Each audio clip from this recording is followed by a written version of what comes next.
Well, I mean, who expected that?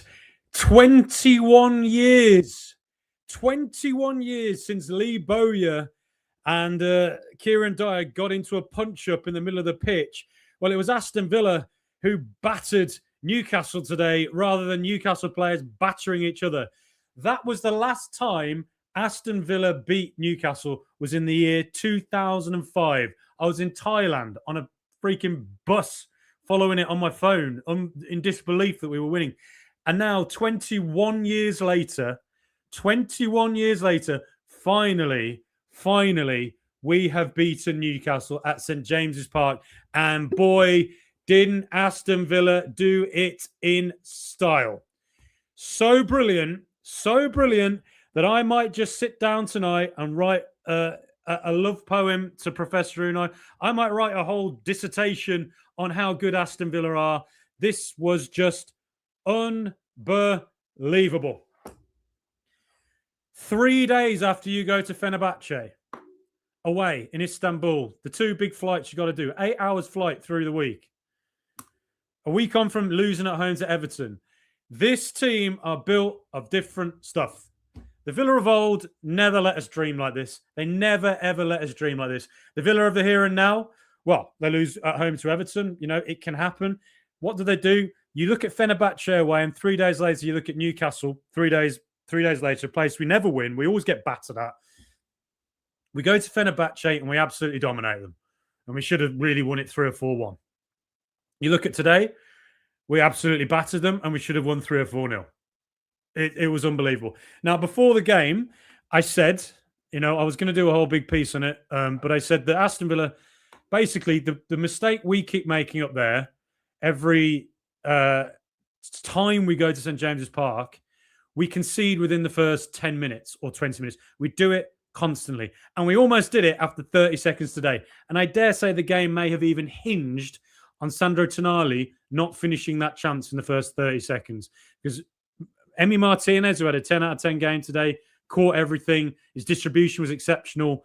2 enormous saves as well. One off Lewis Miley's header as well towards the end of the first half. It was just remarkable stuff. And Villa just had to ride out that opening 10-minute storm, because you just feel that if Aston Villa can ride it out, don't let Newcastle press us into oblivion, force us into mistakes, concede a goal early, and then ride that wave of momentum with the fan base behind at their back, and the Villa players feeling shoulders down, going, here we go again at St. James's Park. Instead, ride out that first 10-minute storm, and you know that Aston Villa, as we've proven at home multiple times, we've beaten them 4-1, 3-0 in recent years, Aston Villa can just take control of the game and play it around Newcastle. Because I've said this before, I don't think Newcastle are a particularly advanced football team with how they play, in triangles and work it forward. I just think on the ball, Villa are a better football team. That is just whether that's a biased perspective, whether Newcastle fans watch this and are not happy about it, fine. Okay. Bruno Guimaraes was a huge loss for Newcastle today. I think you could just see there was a huge gaping hole in the middle there of somebody just getting a grip in the way that he can. I think that was a huge benefit to us.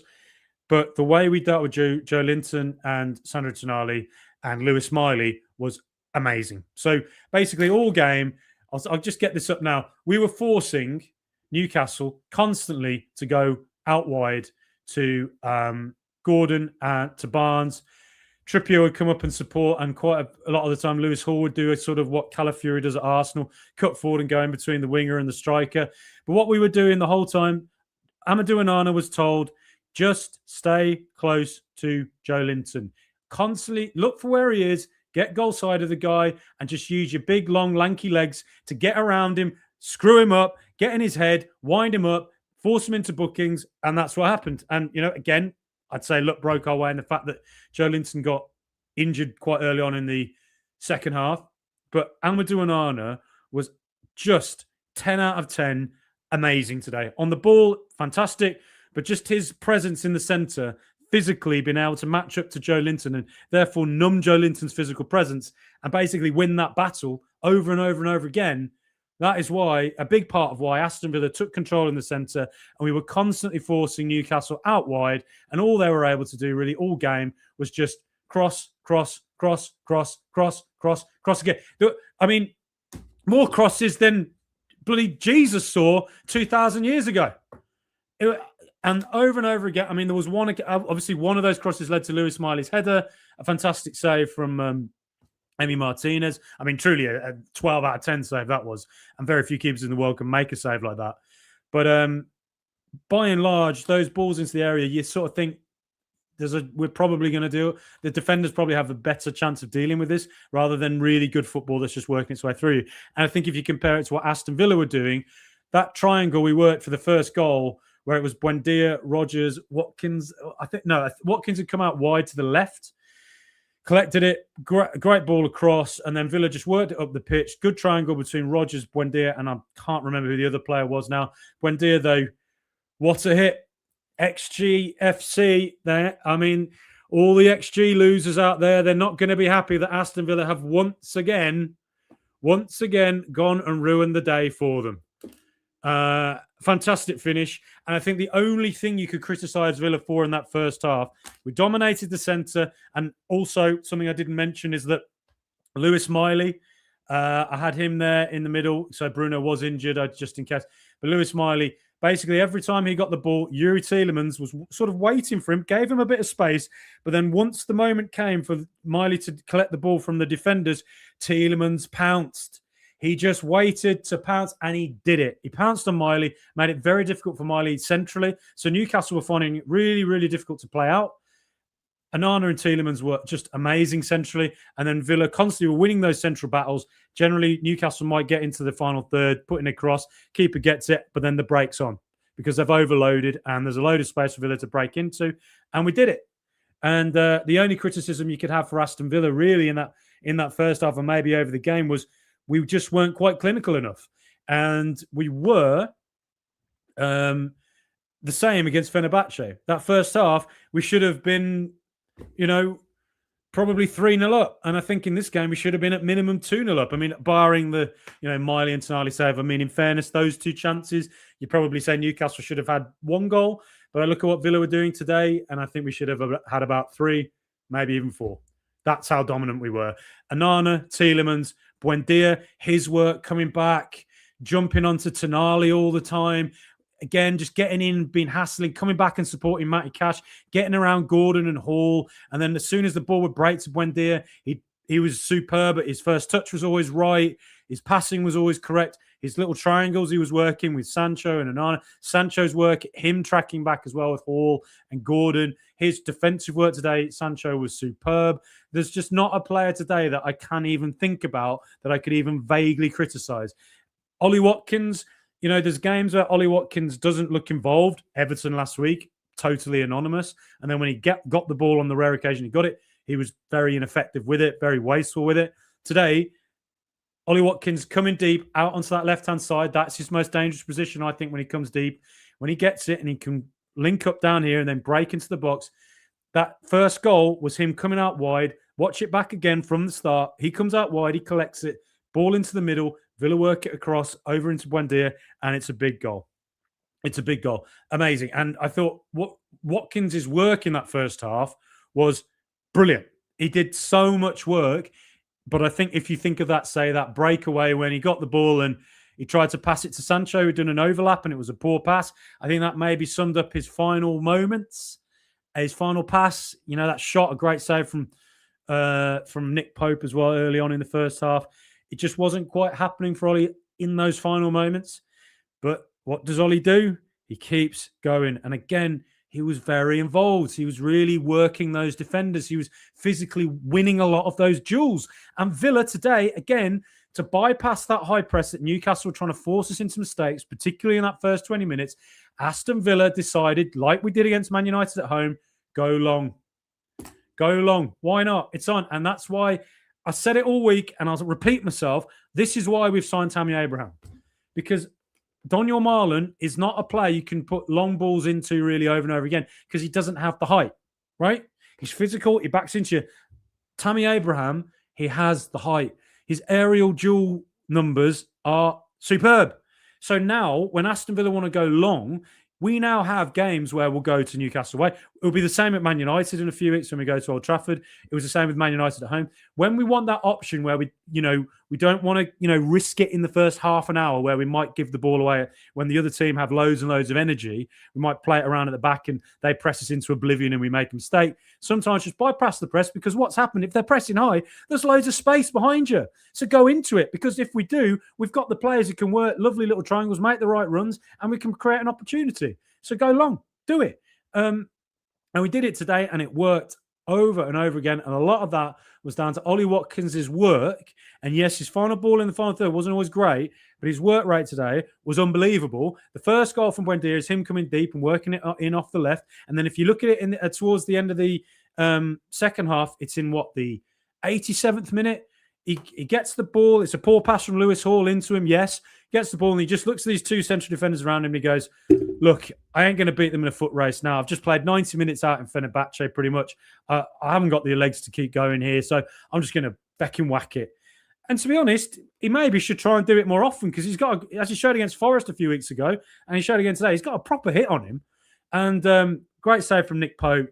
But then the second goal, again, it's cleared away. Morgan Rogers, go and watch this back again.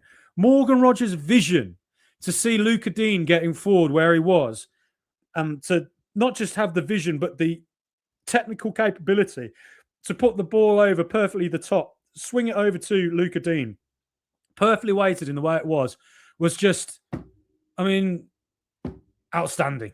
I'm sick and tired of saying it, but I'll repeat myself. Morgan Rogers is literally a top 1% footballer.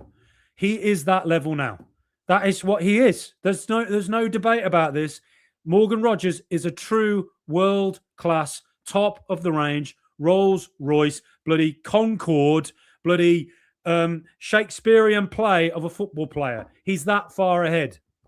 He's that far ahead. He's just unbelievable. He's Brad Pitt going on bloody Tinder with Frankie Maguire. Guess what? Brad Pitt gets more matches. Morgan Rogers is that far ahead of everyone else. It's Brad Pitt to Frankie Maguire. That's what it is.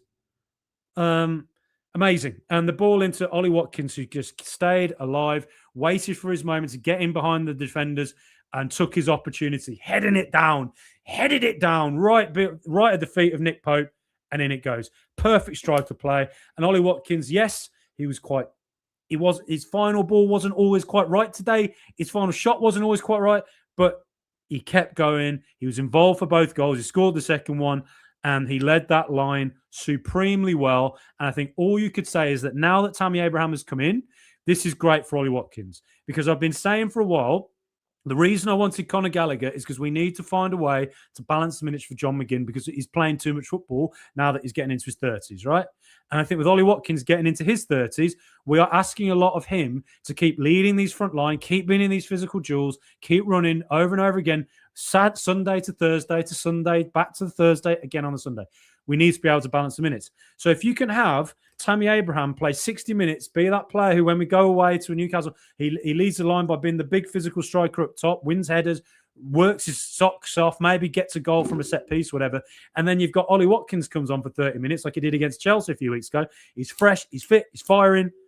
There you go. That's how you manage Ollie Watkins' minutes, and you keep him at his sharpest and keep his numbers up in the next few years now that he's getting into his 30s. This is how we do it. And this is why Tammy Abraham was such a brilliant signing for Aston Villa, I think, and why I think he'll be a brilliant signing for Aston Villa. There you go. Summed it all up for you. There you go. So that game today, to go away to Newcastle 3 days after Fenerbahce and to just have every single player look so sharp and fit. The problem Newcastle had 2 years ago when they went in the Champions League is they could not balance the way they play, physical, hard running, harder, faster, stronger, like the Daft Punk song, right? Harder, faster, stronger. It's very, very physical football, but you can only maintain that for a certain period of time, right? It's very difficult to do that over and over again before you just get a bit knackered, right? And it caught them out 2 years ago. I think seeing Tonali get a bit hurt today. Joe Linton's got injured. Bruno's got injured. It's just hard to play the way they play over and over again. And Aston Villa play a bit more, I think, of a restrained style. And this is why Professor Unai Emery is a fecking professor, and why the Basque Country should rename itself Emeryland is because he's such a genius that he's won the Europa League 4 times and we played 5 times this season, and got various teams to Champions League semi-finals and, unexpectedly, is because he knows how to balance the league and Europe, and he knows how to balance the minutes, and he plays a style of football that allows players to just conserve their energy and not have to go full pelt 90 minutes over and over and over again. I mean, if you think I'm talking complete rubbish, that's fine, but I'm not, because this is the way it is. And so today, my God, to play against Newcastle, who had an extra day off. They played PSV Eindhoven on Wednesday night. Sorry, they were, they comfortably won it 3-0. And you'd think, right, well, they've built some momentum there. They've been in really good form recently. They've had a lot of wins. Had 3 wins on the trot. Then I think they drew recently. But the thing that you could say about Newcastle recently, and I thought this when they lost to Man City at home in the Carabao Cup recently, 2 weeks ago. And I thought it as well when I saw them against Tottenham recently at home in a 2-2 draw. They looked like a team who were getting tired in the last 30 minutes of the game. So this is what I thought. I thought if Aston Villa could just hold out in that first 10, 20 minutes, don't let them get the wind, beneath, like Beckham Midler, the wind beneath their wings or whatever with an early goal, and let the Geordie faithful carry them to victory. If Villa can just find a way to ride out that storm and then just ride our own way to victory after that, by playing through them and just being the better football team and being able to dominate centrally in the way we were and always have the opportunity on the counter, well, then we'll go and do it. I mean, who else? I mean, let me know who your man of the match was today. But I struggled to pick. I thought Watkins' work was unbelievable. I thought Ian Maatsen. Ian Maatsen looks like such a it just looks a 10 out of 10 left back now, doesn't he? Him and Onana, there was a lot of question marks about the money spent on them, a year and a half ago when, they didn't really establish themselves fully in the team last season. But you give them time, you give them time to work under Professor Unai Emery. They go to Professor Emery's University, and eventually they qualify with a first-class degree, don't they? And they look like two people going for a PhD right now who are going to sail through with honours.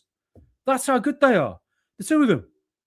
Amazing. And the fact that Maatsen now is trusted not to just be a left back, but now we can put him into left midfield. And then when Villa want to kind of hold a lead, it means that now you've got bloody, Maatsen, who's got such defensive capabilities, but going forward looks dangerous as well. And you've got Luca Dean behind him, and the two of them can then work together to block off that left channel. It's just such an amazing thing to have, really. And then you've got, Lindelof came on, superb.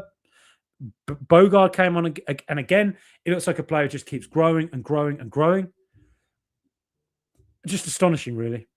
I mean, that 21 years we've waited, 21 years, and I looked at today. I looked at our fixtures at the start of January, and I looked at Fenerbahce away and Newcastle away 3 days apart, and I thought, I think that could be if we're going to have a blip, that will probably be it. That is where it's going to come. But then I looked at the fixtures beyond that, and I thought, I think Aston Villa will be all right. We've got Brentford at home next week. I think it's Bournemouth away, and then we've got a run of fixtures. If you look at the home fixtures in particular, right through into mid-March up to April, and I thought, I think we'll be fine. Just get through that blip. But instead, Aston Villa have just gone and won a Fenerbahce away, and one of the most hostile away days you're going to get, and then at a place where again, one of the most difficult places to go away from home. Gone up there and just cruise control. Tom Cruise control. Amazing football. Just an amazing football team. And we are living through a golden era, really. We are. And look at the league. Look at that. Arsenal up top. They're about to play Manchester United. Before I was thinking, look, if Arsenal win, well, whatever. I mean, they're probably going to win the league. And then, if Man United, I'd rather actually not have Man United getting a bit of confidence, building steam, getting on our tails. But instead, we've just gone and won at Newcastle, and we're 10 points clear of Liverpool. We're 11 points clear of Man United. and we're 4 off Arsenal and level with City, and suddenly again you think, I tell you what, like the title race it's on. It's on. Like Unai's not going to say this. The players aren't going to say it, and we as Villa fans are not really inclined to want to say it either. But the way you've got to look at it is that if we can perform the way we did today, you know, against anybody, well then, particularly up at Newcastle, probably our hardest away day of the season. Well then, we're a team who are going to go and can do anything this season. We can, and once again, it's yet another example of how last season, a year ago, Aston Villa in the Champions League last season, we struggled in the first 4 to 5 months of that season to balance playing midweek to the weekend, right? Our results following midweek games in the Champions League were not very good until we got to the knockout stages and we played Club Brugge. And I think we won both games after beating Club Brugge, and then we won both games after playing PSG. Do you remember? It was 3-0 away at Southampton, and then we went into that epic 3-2 against PSG. 3 days later, we beat Newcastle at home 4-1. And since then, we have won every single game after a midweek fixture. That is just masterful. How often have you heard over the years, it's really difficult to play Thursday to Sunday? It's really... Aston Villa make it look an absolute piece of bloody piss. Just easy. I don't know how we do it. Professor Unai, obviously, he balances up the minutes and all that sort of stuff, and he knows how to bring certain players on at the right point, not overwork legs. But given the fact we lost so many central midfielders recently, given the fact that a few players probably had to work a bit more game time in the last 2 days than we thought they'd have to in leading up to it, it's a phenomenal pair of performances. Those are two. I mean, I never in my life thought that I'd see Villa get to this level. Like I'd given up on it a bit. Like I always believed Villa were underachievers, and I always thought we as a club should be capable of competing up at the top with all. There's no reason cities like Liverpool and Manchester should be ahead of Birmingham. No way. But to be where we are right now and like competing in the way we're competing and looking like a team who could just breeze through the Europa League right now. I mean, it won't be that easy, but there's not a single team in Europe who's going to look at Villa and think they want to play us. To now be this far clear in the in the Champions League places, Liverpool don't look like they're going to get on a run now. They don't. They're just not performing well enough. United, you just don't know. Chelsea, hopefully they're not about to go on a run. But by and large, you've got to look at the gap we've got to these teams now and think, just keep it up, keep it going, and don't look down, look up. Keep looking at Arsenal, and just, you never know. They might just slip up. And if they do, let's take advantage. Something's in the air, folks. Something's in the air. Please like, please subscribe. Honestly, like, I just want to go skipping down the street and knock on every door, offer them sweets, champagne, the lot. Get myself arrested, but I don't care because I'm just that giddy about, the last time I did a post-match reaction to Newcastle away was the John Duran game where we lost 3-0. And I basically said it shouldn't have been a red card. I said that Newcastle played quite an agricultural style, which was reminding me slightly of a high-end Stoke. That didn't go down well at all. I managed to get some death threats and all that. Well, this is a lot nicer. This is a lot nicer experience. And, all the love to the London Mags. I know a lot of Newcastle fans down here. Fantastic supporter group. And they'll be back, I'm sure. But today, it's Villa's day. Amazing, amazing win. Black Country Villain, good afternoon all. Great to see you, mate. Please like, please subscribe. I triple underline that subscribe. If you're delighted Aston Villa won today, add to my delight and just click that subscribe button. Keep helping us grow because I love doing this. I want to keep doing it. Massive results as Rachel for those. Yep, absolutely. Elliot Stevens, yeah, boy, get the feck in, Frankie, at last. Absolutely, mate. Great win, well deserved, fantastic goals. They were 2 brilliantly worked goals, and do not underestimate the impact of what Ollie Watkins did for the first goal as well. I know it was a lot earlier in the move, but him coming deep today, he was doing lots and lots of great work. It was just that final ball wasn't quite there, but you see what a top striker he is. Made life very difficult for Botman and Malik Chow today. Brilliant Villa fan from Thailand. Sodi Kop, Suchi. I'm not going to try and attempt that second name, but Villa fans in Thailand. Like I said, the last time we beat Newcastle away 3-0, when bloody Dyer and Bowyer got in each other's faces. Today it was Villa who did the battering, not those two fighting each other. I was in Thailand and I was on a bus in northern Thailand, and amazingly, the internet I remember was incredible back then in Thailand for some reason. And I remember following it and looking at it, and it was Villa 3-0, and Newcastle had gone down to 8 men because Steve Taylor also got sent off for a handball and pretended he was shot. Amazing. Very proud. Same here, mate. Blaze Shervington, good to see you, mate. 3 major points for me. Excellent, Emmy. Worked so hard. Amazing saves. Yeah, he was 10 out of 10. 10 out of 10. Amazing game management as well. It was. We managed that perfectly. Unai Emery again. And you see the way he's celebrating on the sidelines. You see the way he's pushing the players because he believes the title's on.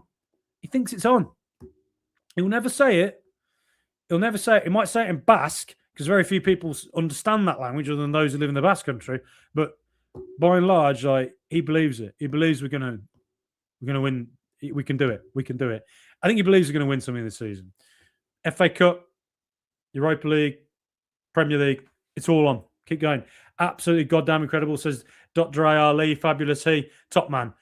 Ollie Fukin Watkins says James Wood, performance of the season. Yeah, I mean, it's one of my favourite all-time Villa away performances, that.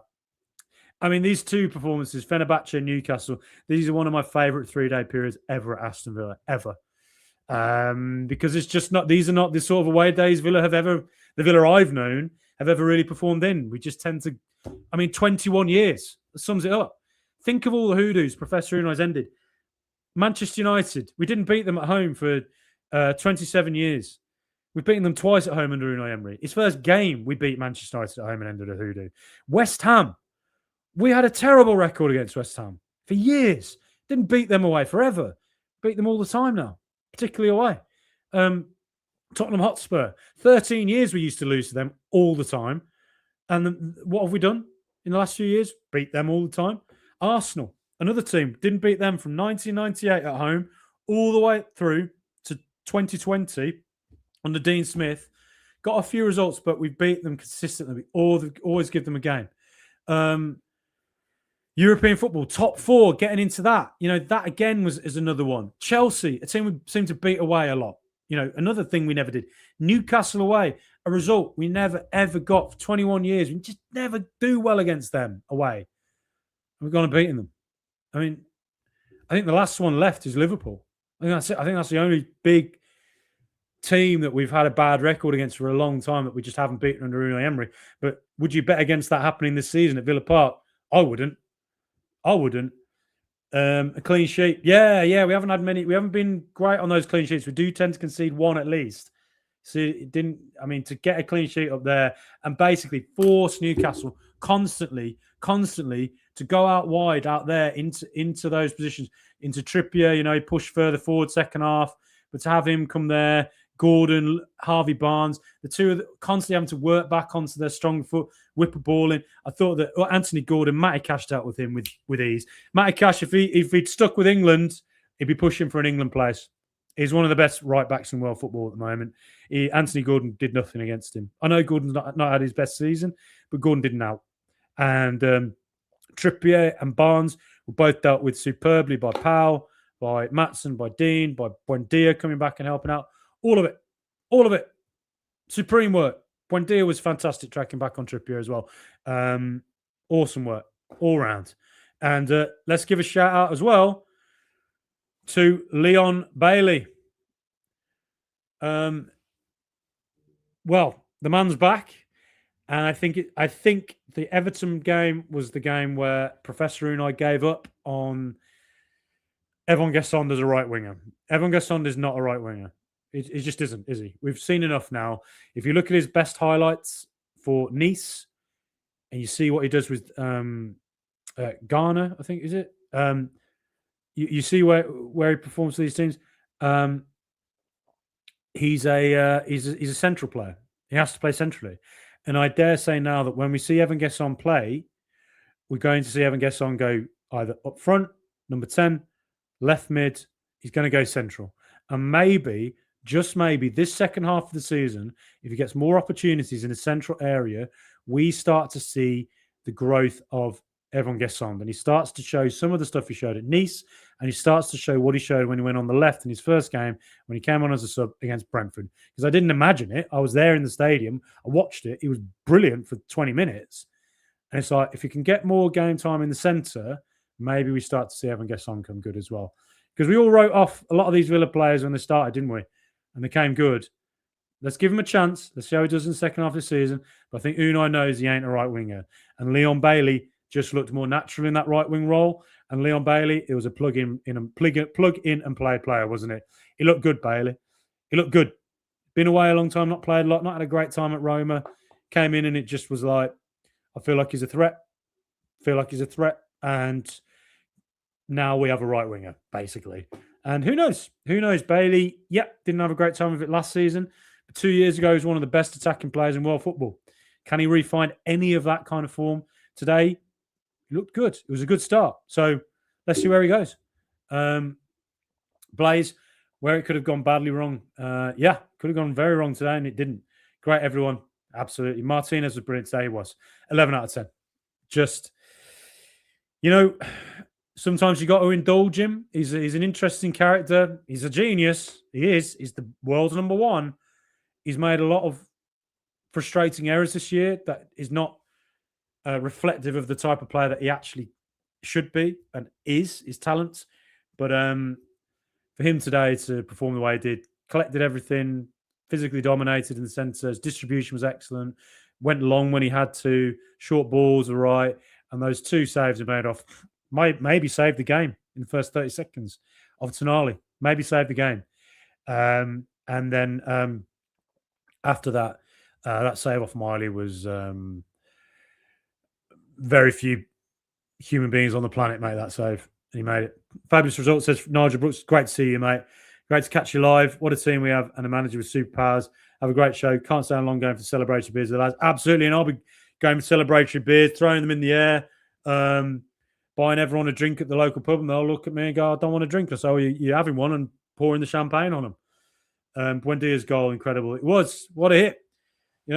XGFC out there, they ain't going to be happy about it. But once again, Aston Villa, we just keep showing that you don't need to keep working into the box. Sometimes the shot is on, take it. And we've been doing it. Look at Thomas Frank. He does not want long shots. He wants them all getting into the box because the XG is higher. And Tottenham don't look very good, do they? And, there's a certain account on Twitter that's clearly enjoying trying to wind up Villa fans. He's embarrassed himself last few years. This XG philosophy guy, he's been posting for months now because he genuinely thinks Villa are going to drop off. He was loving it when we lost to Everton. But once again, Villa have come back and just told him, as the Rockwood would say, know your role, shut your mouth, take your XG, turn it sideways and shove it exactly where you know you can. Tim Roberts, Frankie, what a result. Every player put in a performance. 2 great saves by Martinez. Nana gobbles the ground up, he does. Nana was amazing today. He's been great all season, really. Give Watkins a due, never gave up. He has lost half a yard of pace. Yeah. He's not quite as fast, and he's played a lot of football for 5 years. The way to manage him, sign Tammy Abraham, 30-60. Finisher, starter. He ain't a 90-minute player now, like John McGinn. That's the way to play with him now. James Wood, please, didn't some of their players get booked? Not get booked. How did some of their players not get booked? Yep. Joe Linton should have been booked in the first 10 minutes, just walloping Tielemans in the back of the ankle. Miley's tackle as well. I mean, how that wasn't given as a foul. I just give up on these Prem refs. I give up. I just don't know. I don't even know anymore. In fairness, I think Newcastle fans could probably argue that Villa got away with a few. We did. It's quite rare that Villa do get away with a few. But we did, I'd say. But Newcastle, I mean, Joe Linton not getting a booking for the Tielemans one led directly to him going on Anana.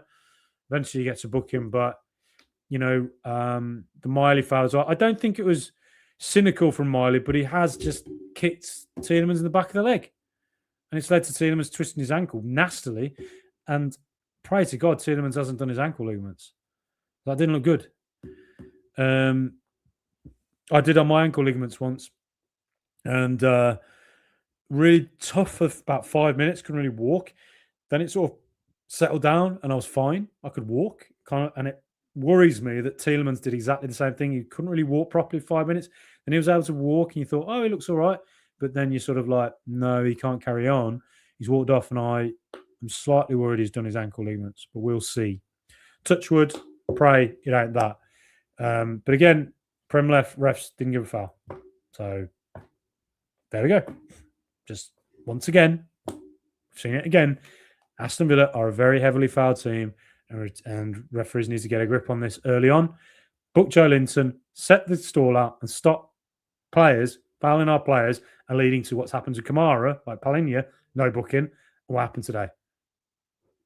Because it's just going to need some more fouls. Roderick Cook, fabulous, gutsy, wonderful performance. Great win. Absolutely, mate. Come on, you Lions. Absolutely. Bernice, Mary Johnson. Great to see you, Bernice. First time here, I think. Newcastle are dirty. Should have been down to at least 10 men. They're a very, very physical side. This is what I said last year. I was very angry after we lost 3-0 to them last season. And I said that they're just a very physical, foul-y side. It's what they are. They are. They're just very physical in your face. They foul. They'll kick you over. They're very direct. It's why I called them a high-end Stoke. There's nothing wrong with that. You know, Stoke play a certain style. Newcastle are a better team than what Stoke were, obviously. But I think you saw today that they don't have the kind of dynamism in the middle. It's all very much go out wide. It's cross it in. It's set piece. It's physically out muscle teams. Physically overhaul them. Physically go at them and harder, faster, stronger, bully them out of the games. That's the way Newcastle are. I think it's why they get tired, and I think it's why I think if they were going to adapt, I think Newcastle had to get a little bit more dynamism playing through the centre. Bruno's an amazing player. Bruno, Joe, Linton, and Tonali are fantastic players. They are, but they're very physical. They're runners, and Ramsey's the same. He's a runner, and I think Bruno can play a dynamic style, and Tonali can as well. But then it's almost like I think they need a kind of Tielemans profile in there. I think that would help Newcastle massively, but they don't have it. Villa took advantage of it. John Swinburne, Leon looked his old self. He did. I loved it. Great to see him come in and mentally just super confident.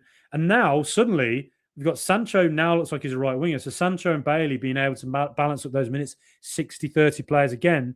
That's two very effective, potentially very effective right wingers you got out there who are going to ask questions of fullbacks. And on top of that, Jadon Sancho is a really hard-working defensive player. He tracks back really, really well. So fair play to Sancho. I've been saying for a while I think he's going to come up clutch, particularly in Europe. He did in Fenerbahce. I still think there's more to come from Sancho, and I think he's going to have a couple of big moments. And my bet is it's in Europe. I think he might get us a winner in Europe. Well, he did against Fener, but another one later on. Get in there as game's done. Same here, mate. Elliot Stevens, Joe Linton, dirty. Irony of him moaning about fouls of course, and him golfing. Yeah, I mean, I never wish injury on players. I mean, I just wouldn't. I don't, you know, I'd rather everyone has their best teams out and we win that way. But Joe Linton should have been dealt with. That first boot on Tielemans should have been dealt with. It should have been a booking, and it wasn't. So it just leads to him doing more fouls, more danger, and potentially injuring players. That is the problem with Premier League refs at the moment, in my opinion. James Wood-Bailey looked better than the whole of last season. Yeah, he did. Yeah, they all play well. Says Marine Boy. Yep, Watkins is awful. I disagree with that one. Whole of the team performance was wonderful. Yep, well said, Marine. Sky commentators, everything ruined, horrible. Anti-Villa bias. I wasn't paying close enough attention because I was so stressed. I get so stressed. I can't tell you enough that me sitting down there, I need like an airbag because I get so stressed watching Villa. Even when we went 2-0 up in 88th minute, I'm sitting there going, it's not over. It's not over. They're coming forward and I'm like, no matter how well we're playing, I'm like, it's not over. They could get one. Could get one.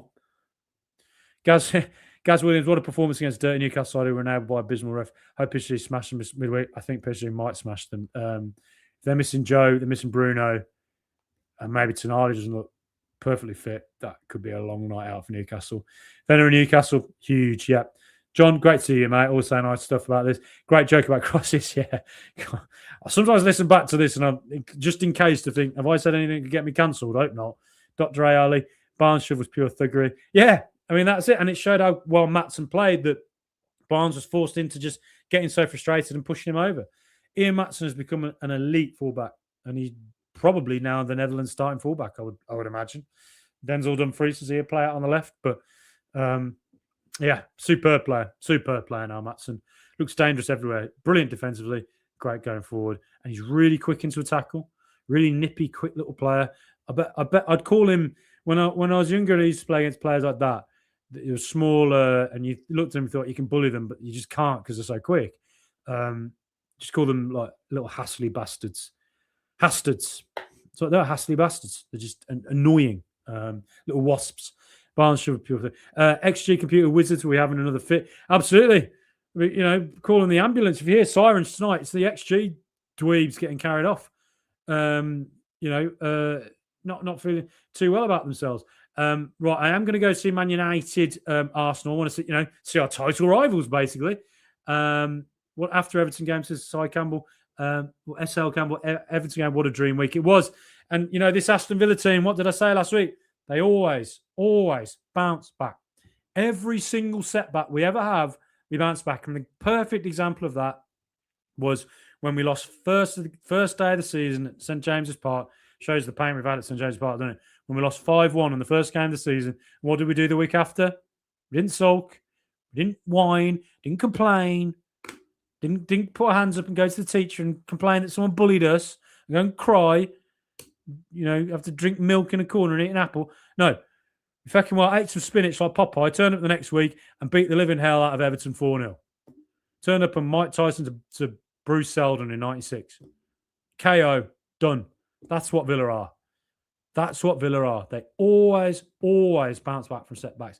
The mentality of this team, and it all comes from the core group. They got that top 4 2 years ago, so it gave them the belief that we belong in the top 4, so what we're worried about. That's a big, big hurdle to overcome that, as we found out in the O'Neill era and the John Gregory era. Big to overcome that. But this core group, when you beat Bayern Munich, when you go to nasty away days like Fenner, when you go to difficult away days like Club Bruges, you go to Lechia Warsaw, you get all those experiences, you beat top-class teams like Bayern and PSG, and you come back like bloody heroes when you're 2-0 down and you win 3-2 against one of the best teams of all time in PSG. When you can do that, you can beat anyone. And you beat City all the time. You beat Arsenal away and at home, last kick of the game. It means you're a team who can go right to the end. It means you're a team who can go away and be defensively stalwarts like we were today at Fenner and just hit you on the break. You know that we can go at a team like PSG when we were 2 down. We had to come back. We did it. All of it. The core group must have such an unbelievable mentality and belief now. And they know that they can win in any kind of circumstances. That is what makes you a winning team, and that's what brings you to sustained success. Because now nothing is nervous for these players. Nothing irks these players. You just keep going. It's amazing. Please please subscribe. Please hit that subscribe button. It's right there on YouTube. Hit the subscribe. Click follow on Spotify, on Apple as well if you're listening. And 5-star reviews. If you go on Apple, write a nice review, 5 stars. Helps us grow because obviously the most negative people usually are the loudest. And on Spotify, you click that 5-star review on Spotify. I'm really sorry I have to keep saying this stuff. It's the part of doing this that I really don't like having to do, but you got to do it. So please hit that subscribe on YouTube and help us keep on growing. Finally, realises Blaise Shervington. Rodgers has hints of Rivaldo. The way he turns long dribbles, nowhere near Rivaldo levels yet, but the sky is the limit, especially under Professor Emery. Do you know what? That's a fantastic comparison. He plays like a Brazilian player. I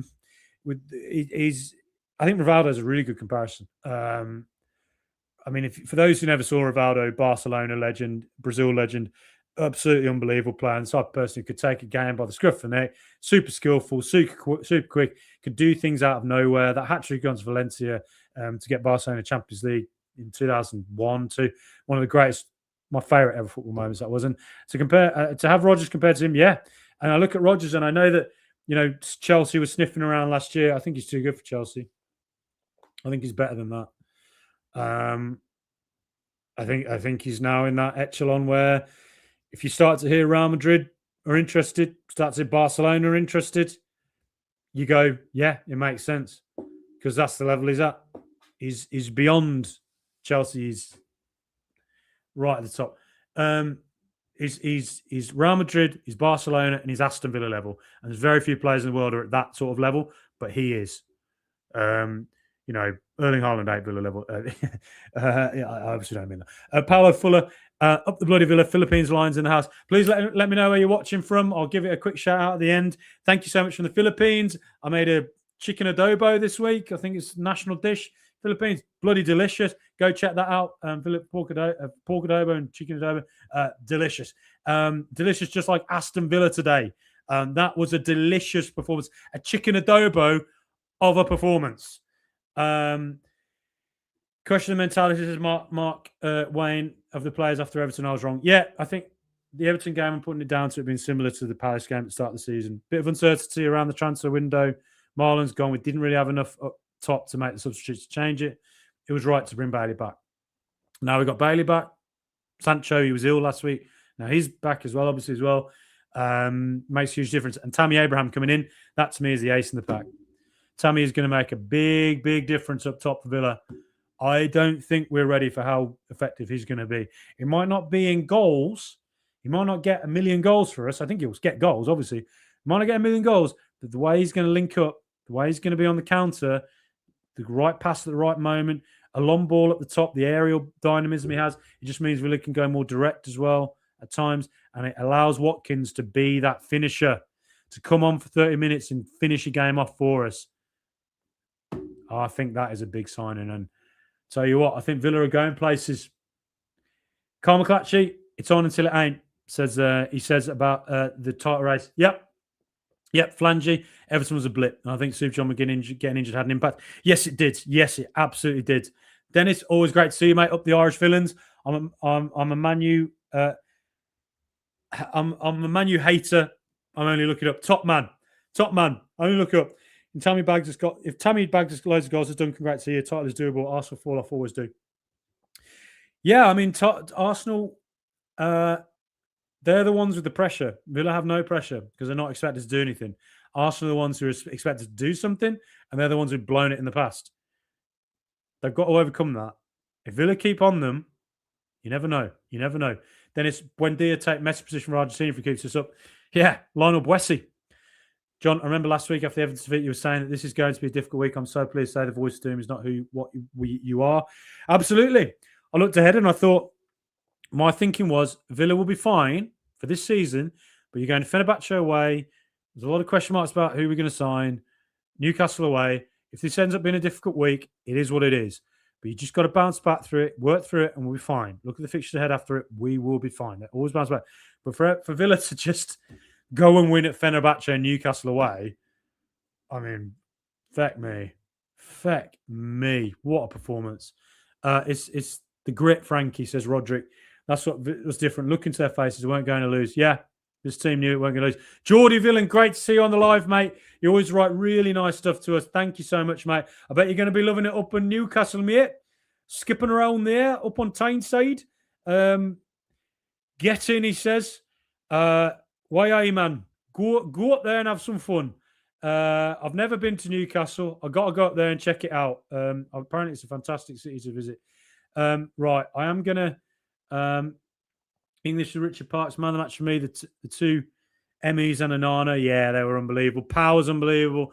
Esri, Matty Cash, and Matson dealing with those fullbacks. Watkins running the line. Rogers just being Rivaldo, Rojaldo.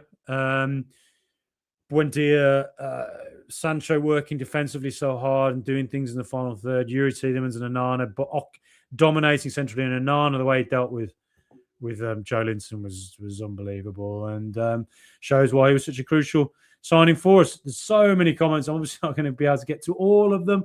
I'm seeing a few comments coming in. Mr. Tech Bits is in Finland. Top man. Wow. Didn't know you were over in Finland, Mr. Tech Bits. Know you're regular here. Great to see you, mate. Beautiful country, I've heard. Very cold this time of year, I'd imagine. Lincolnshire, James, great to see you, Lincolnshire, mate. Up the Boston, Lincoln, is that in Lincolnshire, I think? London's Dunkirk, yeah. There's a few of us down here. Cork, Ireland, you know. My grandma from Limerick, so I've been around the Ring of Kerry a few times down there, Limerick and Cork, and one of the most beautiful places you'll ever go in your life. Cannot recommend it enough. If you ever want to visit somewhere in the world, The Ring of Kerry and Ireland, there ain't many places better. And Cork as well, of course. West Bromwich. Oh, West Bromwich. Well, I bet you'll be loving this with all the Baggies fans walking around, looking at moping around. There's been a lot of moping from them recently. Big up the overseas villains, Kings Heath villains. Yeah, it's unbelievable, isn't it? Kings Heath, one of the trendiest areas in the world. -10 in Finland, says Mr. Tetbits. Boston, Lincolnshire is spot on. Well, look at that. Look at that. But Mr. Tetbits says Aston Villa's win has warmed the cockles. Absolutely. If you're a bloody Eskimo up in the North Pole today and you saw Villa's win, I tell you what, you melted the ice around you. The ice around you, and you had to take your clothes off and go naked because you're that heated up. Sorry about that mental image to end it, but bloody hell, this is an amazing football team, and this team is going places, and something special is on this season. Now time to go and see how the Arsenal are doing, and dare we say, the title race, is it on? Well, let's not say it. Let's just manifest it, make it happen, and keep on going, the Villa. Big to win the last two. Let's just go win Thursday, Salzburg, get the job done, get that top two in the Europa League, and then get to Brentford. They beat us earlier this season. Let's go and sort them out and get our revenge. Up the mighty.